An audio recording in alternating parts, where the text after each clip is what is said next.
Hello, good morning, good afternoon, good evening, whatever time of the day it may be, wherever you are listening. Welcome to the Stir 716, the only podcast where education meets conversation. And definitely we are here stirring ideas and stirring conversation. Today we have a very special guest, but I'm going to let our co-host, Mrs. T, aka The Spark, introduce him. But it's me, one of your co-hosts, Kim, aka the cool cousin Kim. Yes. Well, you know what? This is going to be amazing. But let me just ask you a question real quick. For those of you that are maybe listening or watching, have you ever been concerned about or just fascinated by the justice system?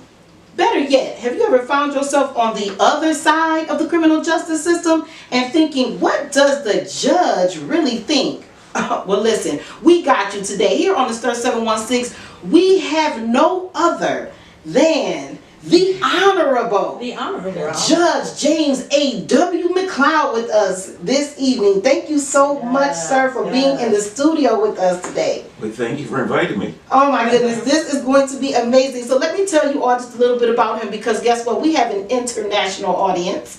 Okay, so although we are here in Western New York, let me tell you, people are watching us all over. Did you know that? So let me just tell you a little bit about our distinguished guest.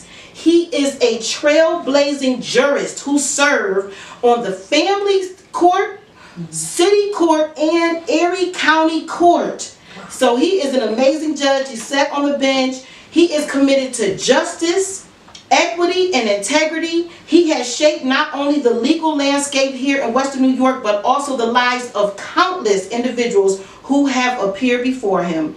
Known for his fair but firm approach, Judge McLeod has long been an advocate for addressing racial disparities in the justice system and promoting pathways for rehabilitation. And guess what, for who? Especially for youth and first-time offenders.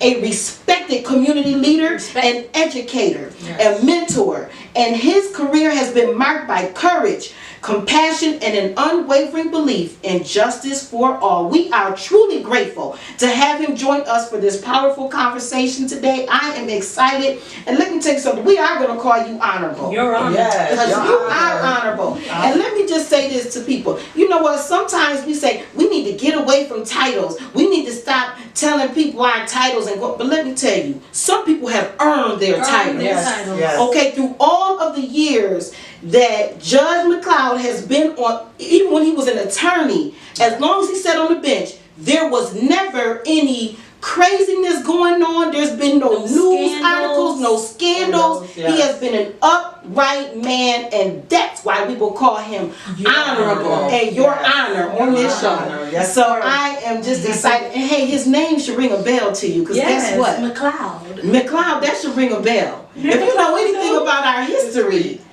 listen, Judge McLeod is the great-nephew of the great, legendary Mary McLeod Bethune. So we are sitting among royalty. He is a king in his own right, and I'm just excited about him being here, and just excited. So I just got to ask you this question, because I want to know, and I want people to understand, what made you get into this work? You came from a small place, Utica, New York. It's even smaller than Buffalo. But what made you want to pursue law that got you all the way to the bench?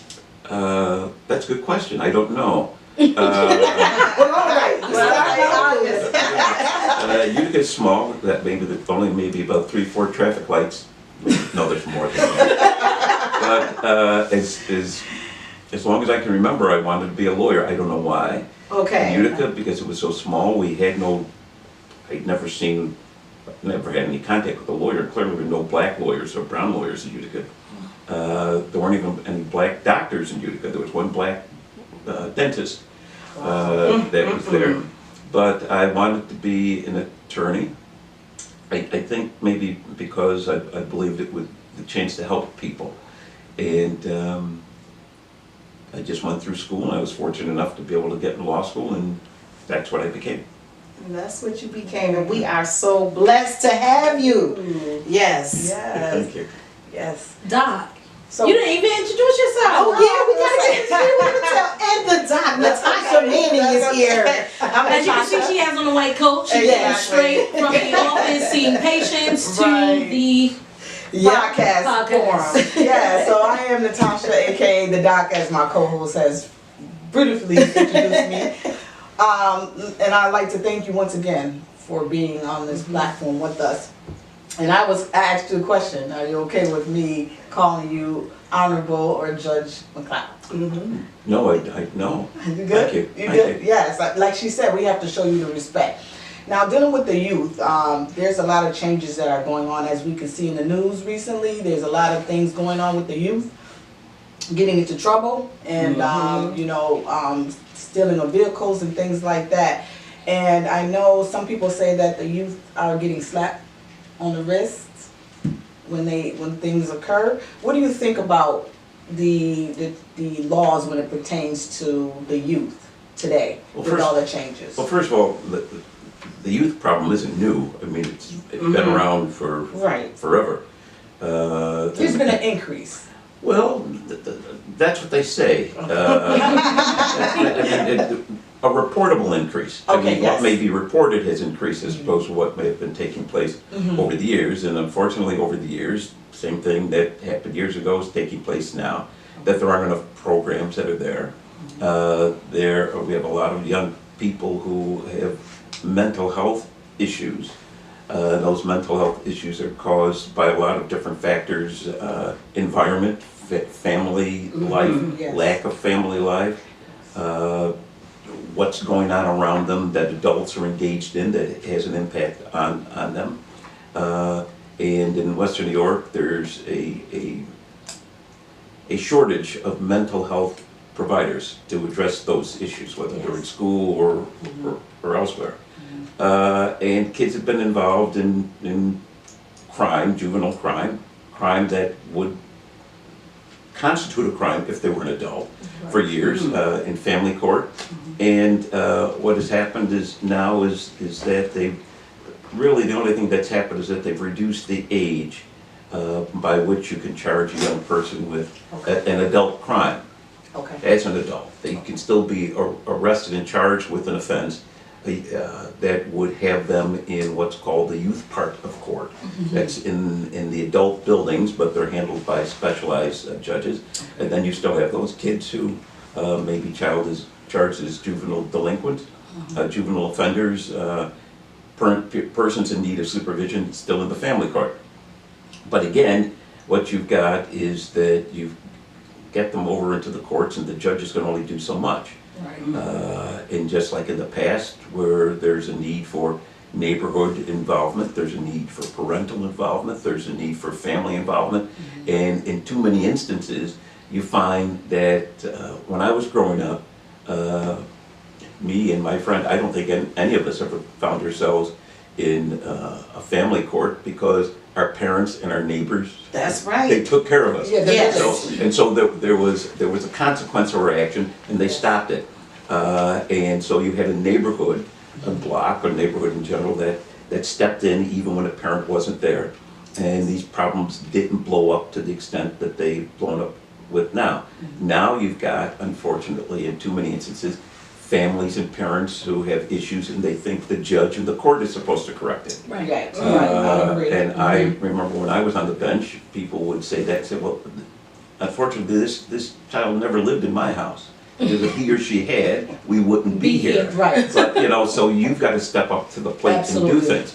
And so when you hear these conversations, too many times people are afraid to say that there's a need for more involvement by family and relatives in the lives of these young people. And I think if that were to happen, some of the issues, or a good portion of the issues that we're dealing with, would be reduced or eliminated. And I think one of the points that you made when you were talking about having the support is that village.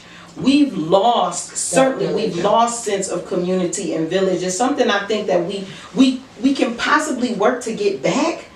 But the problem may be is that it almost seems like it's so far gone. Like we don't know our neighbors. People don't, we don't spend time collectively as a people and as a community together. What do you think needs to happen? Or what do you suggest to people to do who have youngsters, who have, young men or, young ladies in their homes who are teenagers who are really searching for mentorship, but there's no one really to fill the gap. Well, that's where the community comes in. Community fraternities, sororities, churches, neighborhood block clubs have got to increase their outreach to include not just things for adults, but Yes. include things for kids. They need to, in many instances, concentrate on what do we need to do to address the problems with our youth. Because if we could address the problems with the youth, then some of the problems that we as adults are having would disappear as well. And we wouldn't have the consternation that exists within the communities. I don't think we have, the violence that's there. We have a generation today, unfortunately, that thinks that every situation needs to be addressed with the use of some form of violence, because if they don't engage in that, then someone's going to look at them differently, as opposed to somebody telling them, an adult or a family member, or a brother, older brother, sister, whatever, telling them that's not what you should be looking for, that's not what you need. Those words of encouragement, those words of, you don't need to do that, why don't you do this? Those words were, come here and we'll help you, come into this community center to help you. One of the other things too, if you look around in the city of Buffalo, and I drive around, well, when I'm going places, I look and say, that doesn't make much sense. If you think about, again, when we were growing up, we didn't have much. We made use of things that we had to entertain ourselves, and/or there were parks that you could go to do things. If you look, recreational places, if you look on the east side of Buffalo, it's okay, well, how many parks would you say exist on the east side of Buffalo from Main Street to Main, or Jefferson and Main down to William Street? And you'd have to shake your head, and/or you look at these parks, you drive by and you look at the conditions and you say, I don't want to go there. So you have, or right next to the park, where they may have cut the grass, right next to it you've got weeds that are 10 feet tall. And you have no clue as to who's lurking in them. And as a result of that, you see folks walk sidewalks that may be in good condition, and I qualify it by may, but a lot of people walking in the street because they're afraid to walk on the sidewalk, because what's next to the sidewalk, they don't know what or who may jump out to do something. That's not the way people should live. And you go into other parts of the city and you don't see those sorts of things. Absolutely. You see swimming pools, you see playgrounds, you see playgrounds that have something other than a basketball court. You go and look at you look on the east side of Buffalo. If there is a park, it's a basketball court. Okay, so black kids don't play baseball. Black kids don't play soccer. Black kids don't play tennis. Why is that? There aren't those kinds of discussions that are taking place, and those needs that aren't being provided. And as a result, they talk about what the kids aren't doing, but they don't whisper about what they as adults aren't doing. And that the whisper has got to increase to a loud voice that say, we're in this together, and unless you're going to be a part of the solution, don't say anything at all. Absolutely. The we're in this together, that's so important, because in my opinion, I think we have focused, ever since the Civil Rights Act of 1965, we focused solely on integration rather than really making sure that we had a sustainability plan once we integrated. And you ever been asked what's your zip code? And your zip code stands for your zoning improvement plan. What is the zoning improvement plan for the east side of Buffalo? And even just talking about community and youth in the criminal justice system, statistics said that 40% of those that are incarcerated return back to jail, right? So the rates of recidivism are fairly high. And especially, it's a known fact that African Americans receive harsher sentences than whites. I would like to ask you, Your Honor, when you're on the bench, how do you take stats like this into effect into your decision making? And you mentioned it's only but so much that a judge can do. What are some ways that re-entry and reducing the rates of recidivism can be achieved? And you did touch a little bit on it just now in your explanation, but especially as it pertains to the zoning improvement plan for these youth in the community. Well, part of the problem is as you look out from the bench and try to figure out where you can send someone and what you can have them engage in to try to rectify the problem. And then you look at the neighborhood, an area that they might be living in. Part of the problem is you recognize, unfortunately, there's nothing over there to engage these kids in that's going to help them. You've got community centers that are closed. I think they just sold them for $1 to. Well, who knows what they're doing with them. I remember one of the things I did with young people who lived in the area, William Street, Jefferson, Fillmore, Bailey with the William Emsley YMCA. That one of the things that I did there, I should say I did there, but I did it in conjunction with a good friend of mine by the name of Arlie Daniels. He passed a few years ago. We created a GED program down there because a lot of these kids that we find in court, or not just me, but I'm sure in almost any court you go into, that there's a direct correlation between the lack of education with an individual who gets involved in criminal activity. And so one of the things that I did was, as a condition of release, while the case was pending in front of me, one of the conditions was that you had to go to school. If you were being suspended or you were skipping school, that was going to change. Because if that didn't change, then well, we'd have to put you someplace where you would have someone come to you every day, opening the door to give you that educational piece. And so, What is that place called? JL, I think. Yeah, JL. And to work that out, I work with every high school in the city of Buffalo, every principal with all these high schools. I physically went to each one to deal with meet with the principals, meet with the assistant principals, meet with the guidance counselors to say if there were kids in your school who found themselves in front of me, I needed you to give me reports on them, and I knew for the most part they were either problems in school and classes or they weren't attending. So those things could be addressed. Right. In addition to that, what I tried to do is to link them up with community-based programs. While they were either out on bail or as a condition of whatever sentence it is that they were supposed to engage in, I tried to link them up with churches. I'm a firm believer, again, going back to the old days, that if there was some sort of religious connection, that was a factor that would improve the conditions of children. I'm not there to force religion down their throat or to say you're going to become a Baptist or a Protestant. Right. No, I just want you to get involved with these churches and with these individuals in the churches who probably had something to offer to you, life experiences or something like that. I reached out to do that, not only in Buffalo, but also over in Niagara Falls would do that. But there were problems in that as I reached out to the churches, that in a lot of instances, no one was reaching back. And so, I mean, and I firmly believe that not a question of believing, you can go the city of Buffalo, you're going to find a church within a 2-block radius of any corner. And so, opening those doors and creating those sort of relationships with kids in the neighborhood, I firmly believe, would be things that would help. So I'd have that educational piece. I'd have that community organization piece, if there was one that was there. I'd have that mentor piece. I reached out to organizations with men and women, asking them to come in and be mentored, sort of literally like adopt a kid, to work with him or her.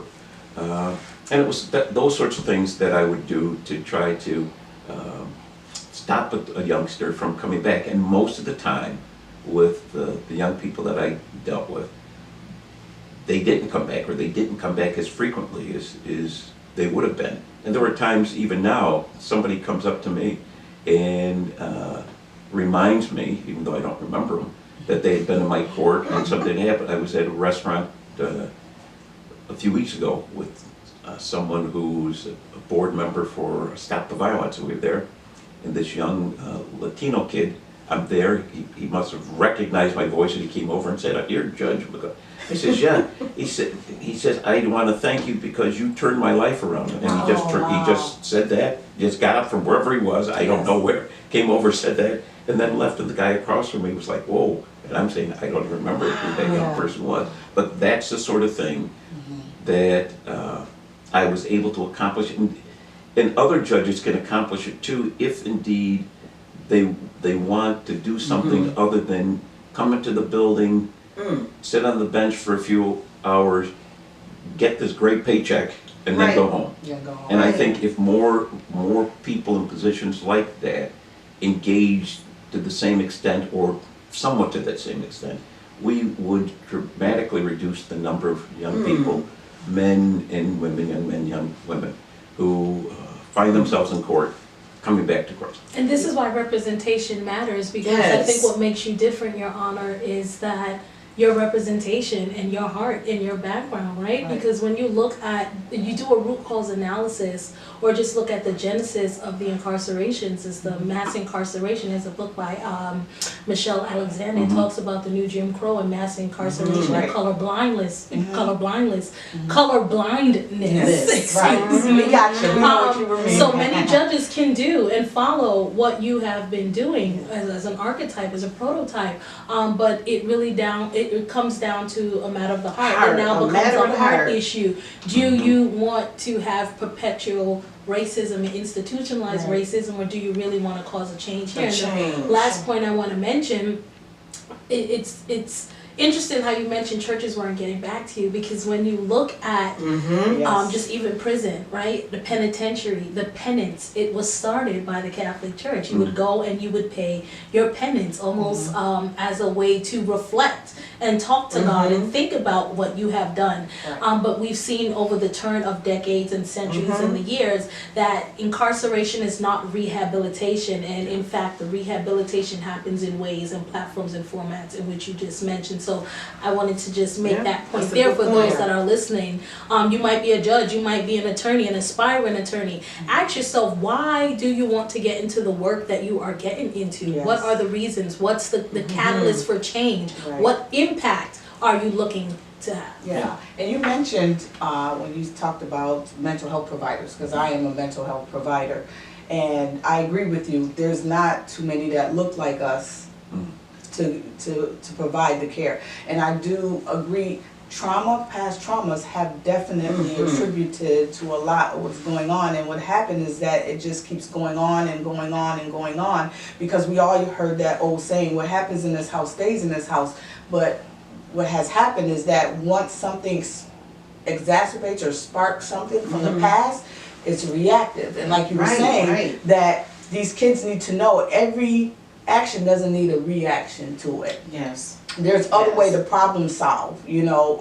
Unfortunately, just occurred last night where you had individuals in a restaurant to the point where there's pepper spray being involved, right, in the restaurant, and it's a reaction to what? Well, you guys could have had a discussion or found another way to resolve whatever's going on. And I think that's the problem. Nobody gives their mentorship, and they don't have enough people that look like them to really engage with them. Because what I do see from a lot of the youth and adults as well, things that occurred in their childhood affects them in their adulthood, and don't realize you're passing that on generation after generation after generation, because nobody addresses it. And sometimes it comes out in a volatile way where they end up in the justice system.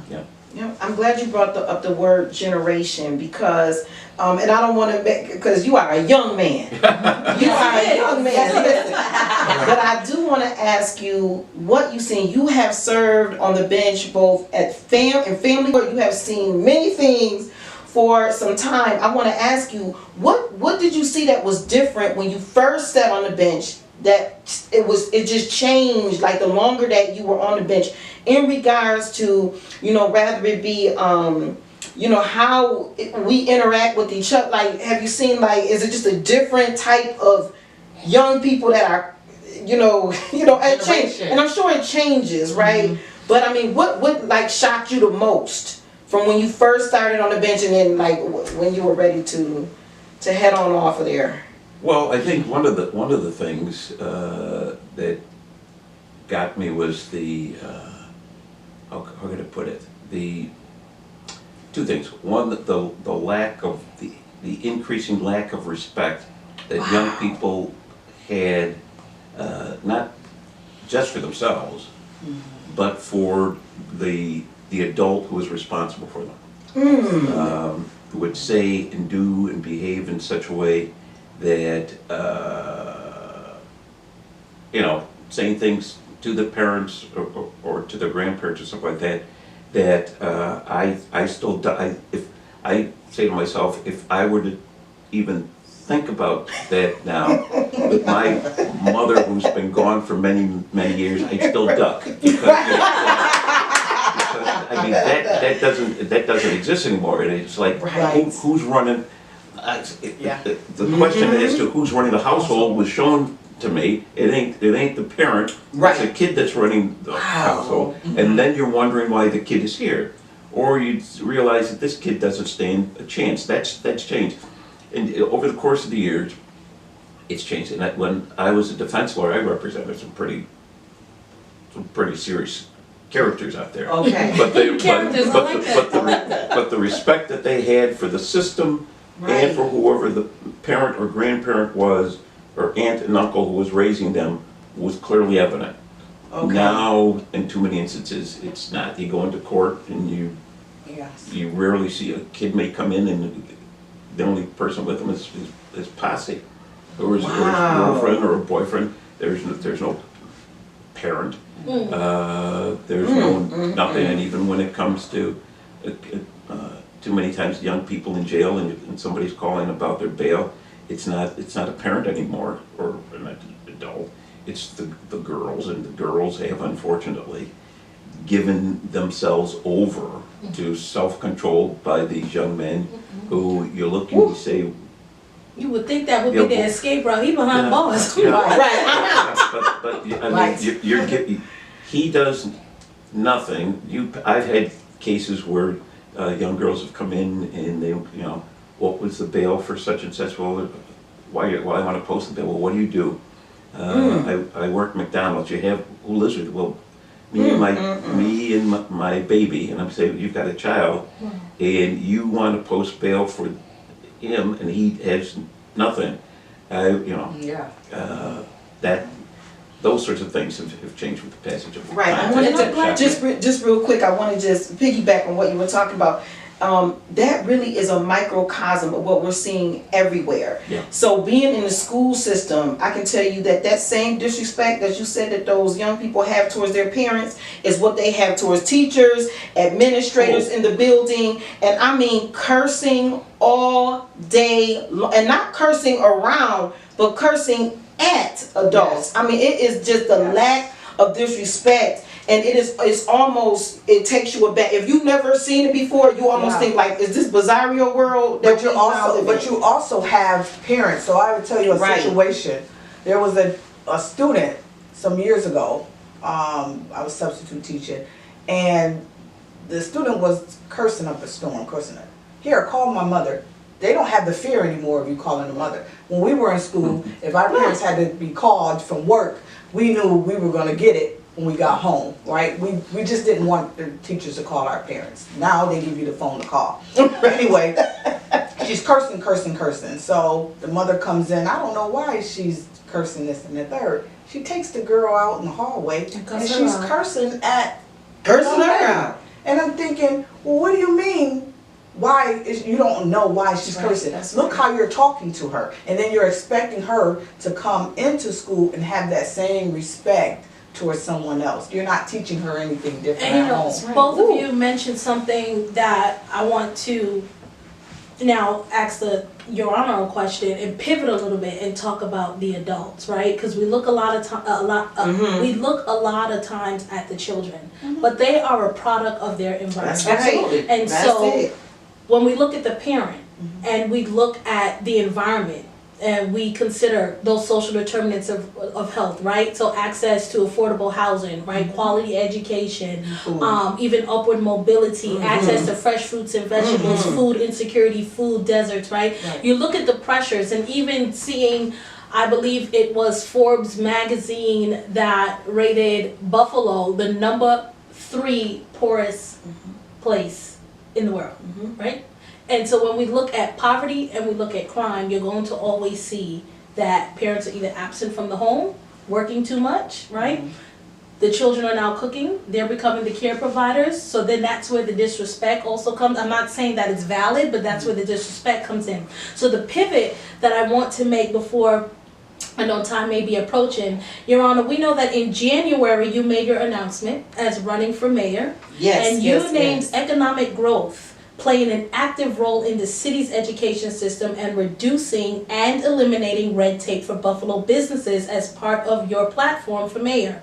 Can you tell us and our listening audience, if you were mayor today, what would that actually have looked like? Because I believe if that issue is solved, businesses, right? Yes, If businesses yes. now made it their burden to build up this city, not just raise awareness in an issue, make it public, right? Right. And then have it sit on a shelf, decline, and then bring the issue back up again as if though it's a whole new issue. Right. A lot of the problems that we are facing would be solved on the east side and even I agree. in Absolutely. other parts. Yeah. So my question, if you were mayor today, what would Buffalo look like? You know, one of the things when it comes to businesses and cities, cities really thrive based on the community that exists around it.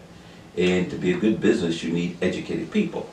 And you have a city where it's alleged that the education, first of all, the number of people within the city of Buffalo who would be considered illiterate with reading and writing is astronomical. Yes. Yes. In adults. And so what you have is adults who perhaps are not able to help their kids in school because they don't have the skill set to be able to do that. Right. And businesses thrive when you have a well-educated city. And so and one of the things that I did when I was on the bench with some of the kids who came into my park, I had tried to work with Leadership Buffalo and tried to get members of Leadership Buffalo to take on a young person who was in my courtroom, bring them into their business and mentor them and try to increase their desire to stay in school and get a job. One of the things that I was sort of involved in when I was on the board of Kaleida Health, because health is such an important issue here at the city of Buffalo, is that the city of Buffalo, that the Kaleida Health would partner with schools that concentrate on health and help these kids, one, graduate, hopefully get them into nursing, have them go into medicine to help and better our health system. Absolutely. If businesses were to work more closely with the Buffalo public school system, all the schools within the city of Buffalo, to increase the number of kids who are graduating and graduating with real numbers that show that they have learned something as opposed to a number, that would then allow them to get into business in Western New York and enhance that business and make it even better, as opposed to a city that has to bring people from outside the city and bring them in, and folks who are living here aren't going anywhere. So you continue to have these two cities existing at the same time. And so one of the things I would have been doing is to try to blend the two, businesses and the educational system, to help improve the lives of young kids, improve businesses in the area. Those dollars that would now be coming into the pockets of kids who are really making money are going to improve their home, improve their lifestyle, improve their community. Those sorts of things would begin to create a snowball effect that would really address multiple conditions in the city of Buffalo that need to be addressed, addressing them all at the same time. And so it's those sorts of things, and doing it honestly and sincerely, and at the same time eliminating a lot of the red tape that exists in this, down at City Hall for businesses to come in. I know folks who have attempted to start businesses, and you've got to go through The red tape and bureaucracy, it should be in the Olympics. It should be in the Olympics. Because I wanted to start my own practice within a thing, and they're telling me it has to be in the four corners of one of the corners of Buffalo. You know, it's so hard. You have to jump through. Not only you jump through hoops, but you're paying, instead of calling it a tax, your individuals and businesses have to spend all this money in an effort to create a business that's going to improve the economic conditions of the city. Why would you not want to do something like that? Right. But you have to have, how can I put this without? Just say, let's stir. We want you to stir. Stir it up. Folks who start having ideas real thinking outside the box. Those are the sorts of things. Take chances. That's the only way it's going to improve, as opposed to doing the same old, Right. and nothing's changed. Nothing's And changed. it's nothing. Why would you called expect anything? insanity, right? Well, that's what I heard. Yeah, that's what they say. that's what it's But that's called. why we're still in the same positions that we Right. are in within our communities. And then we want better, but we don't do better, we don't have the resources to. And we have to be honest about the fiscal mismanagement here in the city of Buffalo. Oh, there's no question. I mean, you leave the city and Right. you come into Amherst, Cheektowaga, Orchard Park. and you say, whoa. That's I mean, right. this is my real first time out this far. Is it? I left breadcrumbs. To be able to but it's like, look at all this stuff that's out here. And these are the folks that you see on the expressway that consists of the thousands of people who are That's right. driving in the morning and Coming leaving at downtown. night. And leaving. If one half of this or 1/3 of all of this Yes. was within the city limits, how much better would Buffalo be? But Yes. nobody seems to be doing anything to try to make that sort of thing happen. And as I mentioned, agree. as we were talking I before, agree. poverty is profitable. So people are profiting off of the problems, and if the problems are going to make money, and so I think that is That's it. That's it. an issue, you know, Yes, that I agree. needs to be addressed. Well, you see that just on the east side of Buffalo now, because the economic conditions have dropped so much that folks who heretofore used to be able to live and survive over there have just packed up and left, and now you have empty lots that others are able to come in and gobble up and do whatever they want to do with it. So Absolutely. that poverty-created environment is good for somebody, and Yes.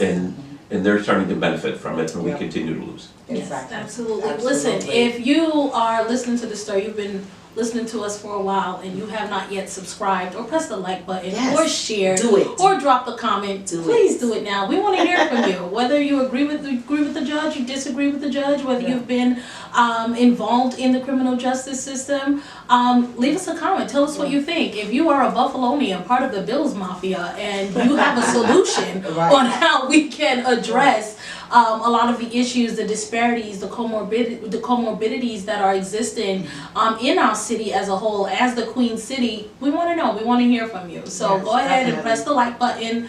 You can find us on Spotify, iHeartRadio, Apple Radio, wherever you get your major podcast streaming platform from. However you listen, go ahead and subscribe there. And obviously to our YouTube followers, please like, Right. and share. Don't And be if you stingy. guys, and also if you have any comments or questions that you want us to forward on to the Honorable Judge McLeod, Yes. let us know. Because also, you know, we have somebody that's involved in the community. We can always give ideas or suggestions. You know, the platform is open. Give your suggestions, your opinions, whatever, questions to let us know. We can always pass them on to the individuals that you see on our show.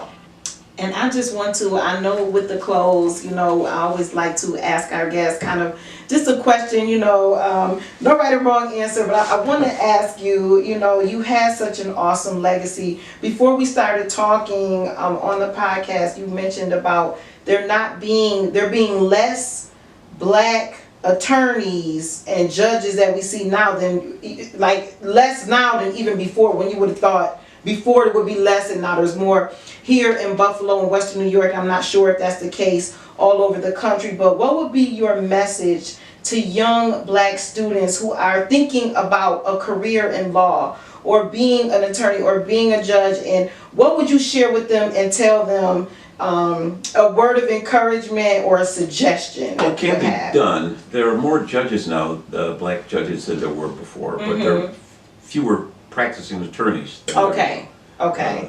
that existed before. But even then, when I started out, there was a camaraderie that existed between all of the lawyers and the judges. I mean, the Simses, the Greens, the Perks. There was that relationship that was there, and so that's what's missing. But the opportunity is great. The practice of law, I must admit, the practice of law has been great to me, and it's something that I've really enjoyed doing. And my colleagues the same way. I think they feel the same way. If you want to go to law school, you're going to have to work your butt off. There's no question about it. But it can be done. And you know, if you're interested in the law but think you may not be able to get into law school, become a paralegal there. I mean, there's Yes. things to do. And or what you can do is reach out to lawyers and judges and say, hey, can I just shadow you? Just to see Oh, what that's a you great do, how you idea. do it, to see if it is indeed something that you're interested in becoming. Go down to the courthouse and watch. Judges, it's interesting, when people come into the courtroom, judges can tell who should be and who shouldn't be there. And if they think, who is that person, why are they here, they'll act differently, but it's phenomenal. Yeah. Especially other judges, they notice the difference. But go in, you can watch what's going on, and judges are willing to talk to you and answer whatever questions you have. But it's a Right. great profession, and the need is there. The need is there. I'm glad you let us know, because I wish I would have known that when I was first thinking about going to law school. I don't think many people know that they can go. They know they can go and sit and watch, but actually speak or shadow. Because it almost seems like a, I for don't. sure, We didn't. sure. I don't think a lot of people But know that's that great to know. that they can do that. So Pick that up is the definitely phone, great knock to on the know. door, I'm sure they'll say sure. Yeah. That's Amazing. great. Well, we That's want to great. thank Amazing. you from the bottom of our hearts, and from Right. the top of our minds. We want to thank you so much for coming on the show and spending some time with the Stir 716. This has been Right. absolutely It amazing. has been an honor. Honor. You're An honor. That's right. That's And right. you don't want to miss episode 5 because 9/11 is coming up and we have That's a it. very special guest for 9/11. We Yeah, do. So that's yes. exciting. So don't forget that this is the only place where education meets conversation. And we will see you next time on the Stir 716. Thank you, everybody. Bye-bye. Good night. Good night. Good night. Good night.